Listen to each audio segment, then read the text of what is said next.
ఎంత చేతకానివాడు కానివ్వండి, ఎంత చేతనైన వాడు కానివ్వండి, ఎవరైనా సరే ఈశ్వరుణ్ణి పొందడానికి అర్హులే. వివిధ మార్గములను ఏర్పాటు చేస్తుంది.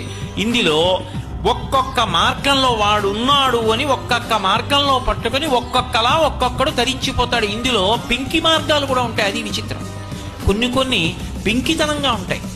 మీకు నేను ఉదాహరణ చెప్పాలంటే, బోయి తిన్నడికి ఏమీ తెలియదు, పరమ అమాయకుడు, కానీ గుండెల నిండా భక్తి ఉంది. మా శివుడు, మా శివుడు, మా తండ్రి, మా తండ్రి, మా తండ్రి, అంతే. పాప ఆయన అంతకన్నా ఇంకా పై మెట్లు ఎక్కలేడు. జ్ఞానమునందు నిలబడడం ఆయనకి చేత కాదు. కానీ ఆయనకి లింగం కాదు, అది శివుడు. ఆ శివుడు తండ్రి. ఆ తండ్రి తినకపోతే తను తినడం, అది ఆయన భక్తి. మనకి దేవాలయంలో కడితే అది విగ్రహం, నాబోటిగాడికి. తిన్నడికి అది విగ్రహం కాదు, తండ్రి శివుడు కూర్చున్నాడు. అందుకే గుళ్ళోకి వెళ్ళి చూశాడు. శివాలయంలో నిర్మానుష్యంగా ఉంది శ్రీకాళహస్తి. ఆ రోజున ఎవ్వరు లేరు. ఆయన అడిగాడు, శంకరా ఏమన్నా తిన్నావా అని అడిగాడు. పలుకుతాడా? ఎంత నీరసపడ్డావు, మాట కూడా మాట్లాడటలేదు, తినలేదని చెప్పడానికి మొహమాటమా? పరిగెత్తుకెళ్ళాడు. ఆయనకి తెలిసిన్నది అంతే, ఆయన ఉన్న భూమికి అంతే. ఆయనకి అంతకన్నా పాపం తెలియదు, కానీ కడుపు నిండా భక్తి ఉంది. పరిగెత్తుకెళ్ళి ఒక కాల్చిన అడవి పంది ఉంది అక్కడ. స్నేహితులు కాల్చారు. వెళ్ళి కాళ్ళు చేతులు కడుక్కొస్తాను, తింటానన్నాడు. వేటాడి వెళ్ళాడు. దాన్ని కాల్చారు.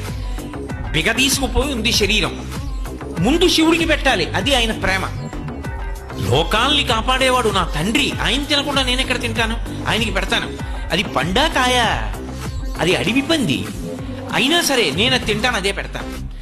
అక్కడ ఇక్కడ కత్తి పెట్టి కోశాడు. ముక్కలు తీసి రుచి చూశాడు. ఈ ముక్క బాగుందా, కోశ ఆ ముక్క చేత్తో పట్టుకున్నాడు. పరిగెత్తుకు వెళ్ళిపోతున్నాడు. గుర్తొచ్చింది.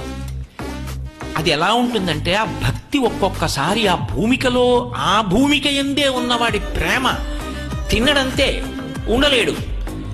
ఇదో దిక్కుమాల అలవాటు ఈ శివుడికి. అభిషేకం అంటాడు, చెంబు నీళ్లు వస్తే కానీ తింటాం. ఎలా? ఓ చేతిలో ధనస్సుంది, ఓ చేతిలో ఎంగిలి మాంసం మొక్కుంది. ఎలా పట్టుకోవాలి నీళ్లు? తొందరగా పెట్టాలి. ఆకలితో ఉన్నాడు పాపం. అటు ఇటు చూశాడు, దేంతో పట్టుకెడతాను? రెండు చేతులతో రెండు ఉంటే. అందుకని అక్కడ ఉన్న ఏట్లో నీళ్లు పుక్కిటితో పట్టుకున్నాడు. గబగబా గుళ్ళోకి పరిగెత్తాడు.